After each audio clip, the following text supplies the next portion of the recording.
Sachas Kiddushin Daf Mem Zayin begins in the middle of the Gemara's discussion about when someone gives Kiddushin in pieces, different items, can they combine to the minimum value of a Sheva Pruta, or does each one alone, or at least one of them alone, have to have a Sheva Pruta in order for the Kiddushin to work?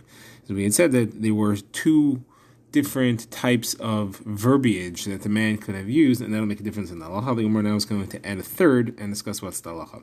So in our Mishnah, we had seen that if he said to her as he handed her the things, be miskadesh to me with this, miskadesh to me with this, miskadesh to me with this, that for sure breaks it up into separate things. You can't combine them. If he said with this, with this, with this, then we said it's combinable.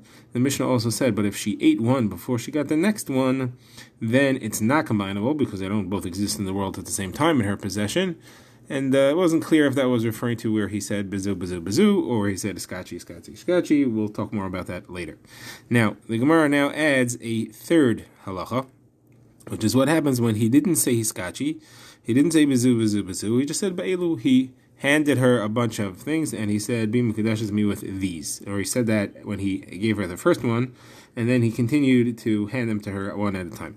So says Rava, the halacha is that even if she ate them as she received them, so that she never had more than a Sheva Pruta at once, it is challah works anyway, and it combines.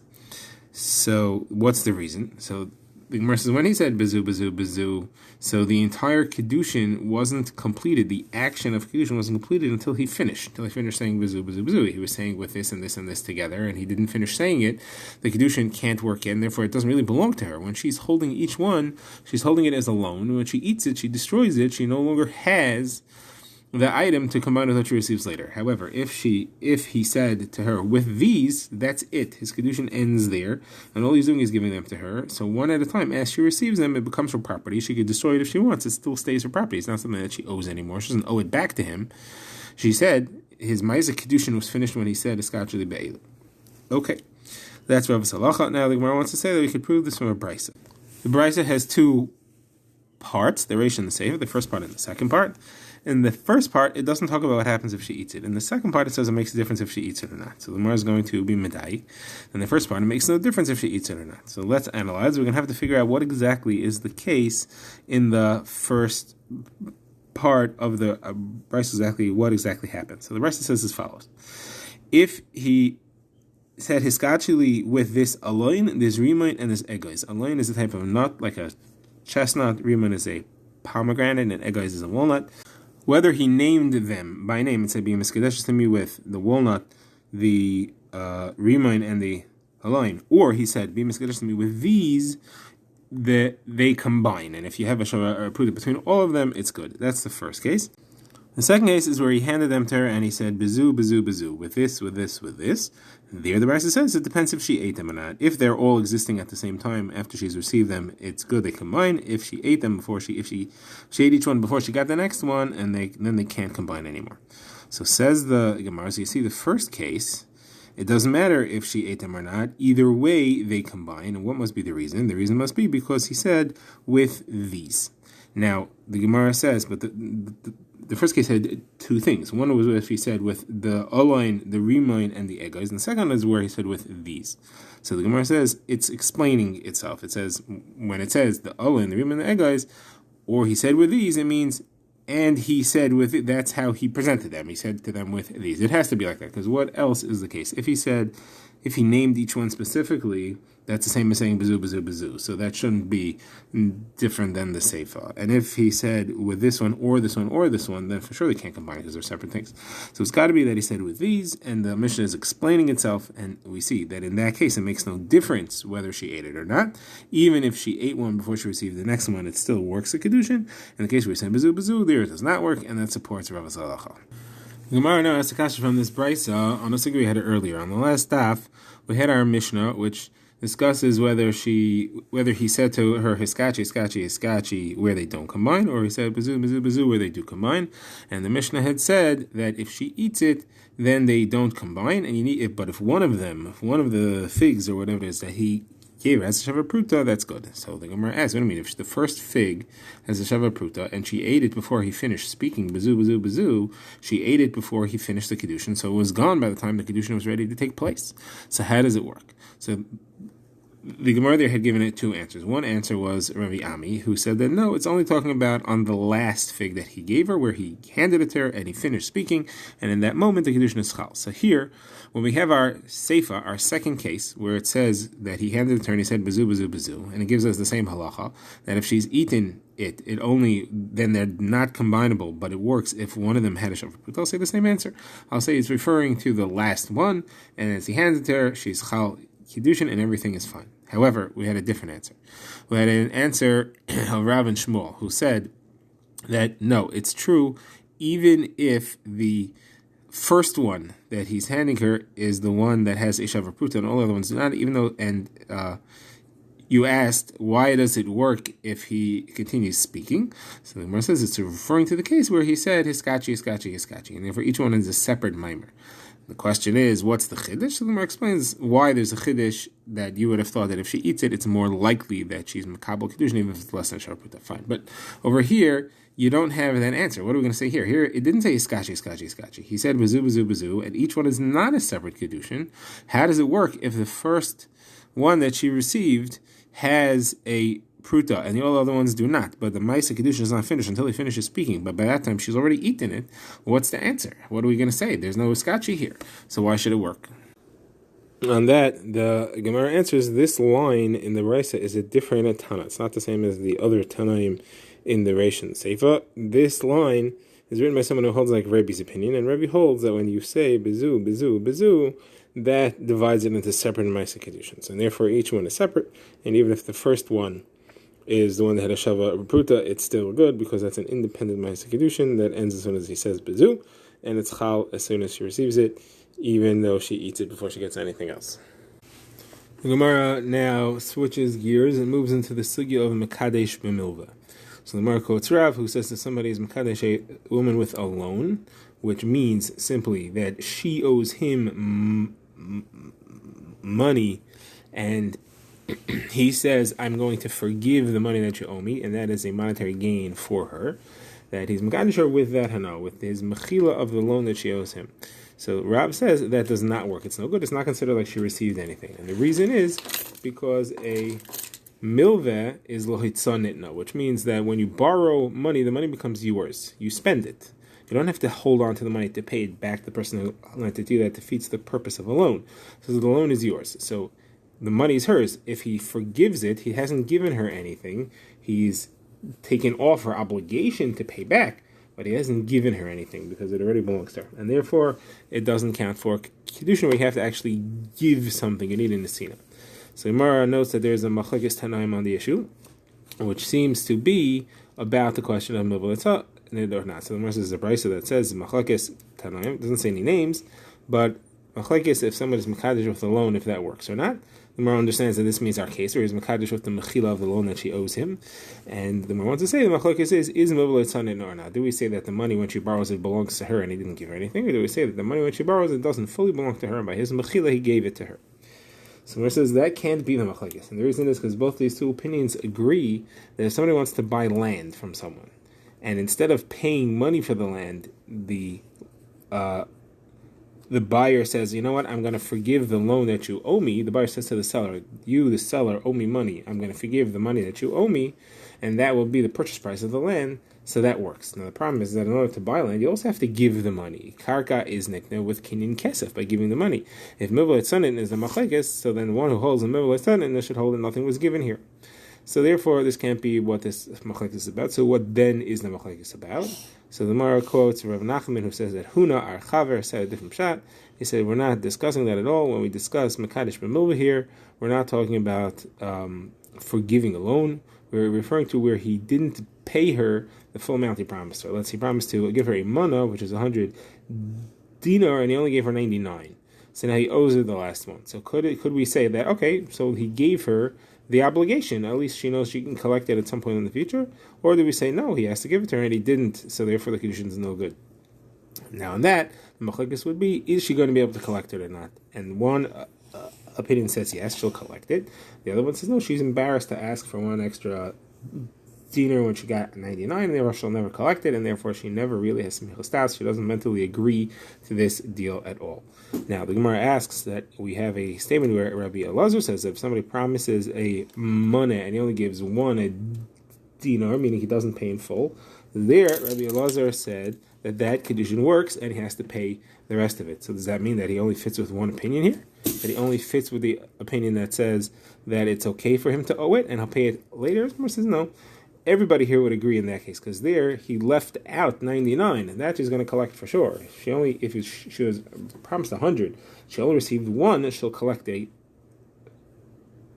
rest of it. So everyone agrees that that's chal. Here, she received 99, and she wants to collect one. She's not going to be able to get that according to one opinion, so it's not chal. The Gemara asks a kasha on Rav from a brisa with two opinions, but both seem to hold Mekadesh b'milveh is Mekudeshes. Brisa discusses two cases. One is where they are each discussing where a man says to a woman, be Mekadeshes to me with that thing that you're holding for me. First case is where it was a pikadon, something that is she's watching for him. And the second case where it was a loan that he lent money to her. In the first case where he says that it was a pikadon, something she was holding for him, and he says, be miskadeshes to me with that you can keep it, you don't have to return it. So she needs to check it, and if it was lost or stolen or otherwise destroyed and it's no longer there, then obviously she's not Mekudeshes because there's no value to her. If, however, there is a prutas worth left of it, and now she gets to keep that, she is Mekudeshes with that. Now, if it was a milveh, if it was money that he lent her, and again, it got lost or stolen, so here you have a machlekes if you need to have a prutas worth left or not. According to the Tana Kama, you do not have to have. And according to Shimon ben Elazar, you do have to have. And Shimon ben Elazar is in the name of Rabbi Meir. So the Gemara says, you see, both opinions hold that the fact that he lent her money and was a milveh is not a problem. And the Kaddish milveh is Mekudeshes. The only question was, do you have to have a prutas worth left? All right. But that's not, you see, clearly everyone says that as long as there is a prutas left, and Kaddish milveh is fine, just from the fact that she doesn't have to return it. So the Gemara answers, Rava says, for Rav, that this brisa the way it is doesn't make any sense. What is the case of this pikadon? The woman who's holding this pikadon, did she take responsibility to pay it back if it gets stolen or destroyed or not? If she took responsibility that she needs to pay it back, so then that's a milveh. The thing was destroyed, it's gone, she owes the money. All there is money that's owed. So why should it be any different than a real milveh? Why should it be any different than a monetary loan? Either way, she doesn't have anything. All she has is that she owes money back, and he's being meichel the obligation that she has. Halacha should be the same as the machlekes by milveh, it should be a machlekes here also. So what do you want to tell me? We're talking about where she wasn't mekabel chayes, so she doesn't have to pay it back, it got stolen, it's not her fault. Okay, so then the opposite case should be the case where she was Mekabel Chayes. We shouldn't discuss a Pikadon and a Milveh. We should discuss a Pikadon where she was Mekabel Chayes and a Pikadon where she was not Mekabel Chayes. Those are two similar cases. We never go to a far out case when we have a different San Halacha in two similar cases within themselves. So therefore, this Mishnah can't be understood the way it is, and we have to say a totally new Pshat in this Mishnah altogether. So what is the Pshat? The Gemara says. Explains the Gemara, you have to change the wording here a little bit, and instead of Rav Shimon ben Elazar and the Tanna Kama arguing about a situation where there is nothing left of the milveh, they're arguing where there is something left of that milveh. And the Tanna Kama says, even though there's something left, it's still not Mekudeshes, it's supposed to be Kadin, it's still not Mekudeshes if it's a milveh, because that money is Loitza, Nitna, and it's hers. And Rav Shimon ben Elazar says, no, the milveh is the same has to be Kadin, and therefore if there's money left, it is Kadin, because it seems like they're arguing over milveh Loitza or not. So the Gemara says that's still a problem because it means that Rav is going like one opinion. Rav who says milveh loitza nidna is only fitting in the opinion of Rav Shimon ben Elazar. So the Gemara therefore says they're arguing over something else. They're arguing over a situation where she never touched any of the money. All the money is there, and the halacha and the machlekes is about at what point of a loan does it transfer from being the possession of the lender to the possession of the borrower? When does the borrower take possession of it and it becomes loitza nidna? So if she never touched it, that's a machlekes. According to one Amandi Omar, it's only when she started using it. Once she started to use it, okay, it's all hers, and now it's loitza nidna, and therefore you can't be mekadesh with it. Here, where she never used any of it, it still stays the possession of the lender. It only becomes the borrower's when she begins to use it. And the other opinion holds no. As soon as the lender gives it to the borrower, it's leitzanena, it's his. In this case, it's hers, and there's nothing to discuss. Now, what are the two nafkaminas as to when it becomes hers? So the Gemara says for retraction and for oinsin. If the lender wants to take it back, wants to say, I changed my mind, can he? So at the point at which it becomes the borrower's, he can't take it back anymore. At the point at which it's still his, he still can. The other thing is, if an oinus happens, if it gets destroyed through a way that's no fault of the borrower's own, there, again, it depends if it became his yet or if it's still the lender's. So on that, the Gemara says, that's not so simple. Whether the oinsin really matter as to when the borrower took possession of it, on that, the Gemara quotes an opinion that argues. Rabbah says, I found the Talmidim in the Beis Medrash who were saying that as far as incident also matters when the borrower took possession of it, and I say not, even before the borrower took possession of it, it's not any worse than a loive, than a borrower of an object where he's responsible for incident anyway, and therefore it doesn't matter if it was leitzah or not, he's a loive on the money either way, and he's chayav for incident. The Gemara now asks, but hold on a second, we have a member of Rav Huna who says if somebody borrows an axe from his friend, it only becomes his responsibility once he chops wood with it, once he starts using it. So does that mean that there's a machlekes about that? We said the machlekes in our brisa between the two Tanaim is when does the borrower take responsibility for it? Is it when he starts using it or as soon as he receives it? So here he's saying it's only when he starts. You have an Amayra saying it's only when he starts to use it, so that means he only fits with one side. The Gemara says no.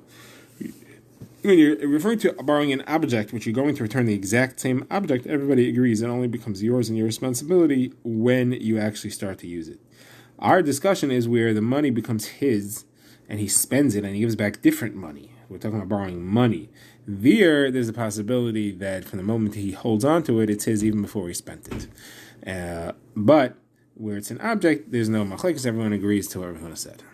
Okay, the Gemara now goes back to Rav. Rav said Mekadosh b'milveh that he's meichel, that she owes him is not a mekadeshes. And Rav says again, there seems to be a brisa that has a machlekes about that very subject. Brisa discusses two cases of mekadesh with a shtar chayv, with a loan document.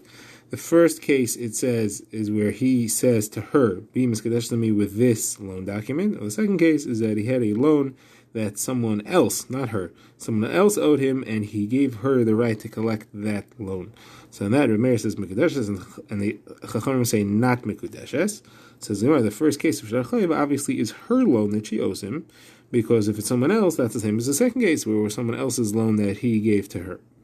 So the Gemara says no, they're both referring to someone else's loan. The first case is where it was a loan that's not written in a document. He just gave her the ability to collect a verbal agreement loan. And the second case is where there's actually a document there, and he wrote her a document that she can collect this document.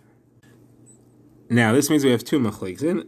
The machlekes between the Tanaim in the case where the loan is in writing, and you have a machlekes where it's oral. The Gemara wants to know what is machlekes based on, what are they arguing over. The Gemara gives four explanations what they're arguing about the written shtar, and then the Gemara discusses the oral shtar. We're not going to get through all four or the oral agreement today. We will do the first three that we have in our daf. So the first one, the Gemara says, is a machlekes tanaim, which we've seen ribbing as chachamim. If you sell a loan, that is the right to collect the loan, do you have to actually write a shtar mechira, a bill of sale? Do you just give the person the document and then he can collect because he's holding the document? So the Gemara wants to say that's a machlekes here because he didn't write a bill of sale, and the question is it enough that he gave him the document or not? Second shot, the Gemara says we're discussing where he gave him the document that everybody else he have to. The question is that it wasn't written on there that the shibud, that is the lien on whatever property is securing the loan, that's transferred as well. He only wrote that the loan is transferred, not the lien. And the question is that enough? Does that work to transfer ownership of the loan? And that is Rav Papa's halacha. And the third shot is that it's Rav and Shmuel's halacha, which is the question is, can he be moichel the loan after he sold it? If he sold the right to collect it, can he just forgive it? If he can, then he didn't give her anything of value because she could just forgive it, and therefore that wouldn't help.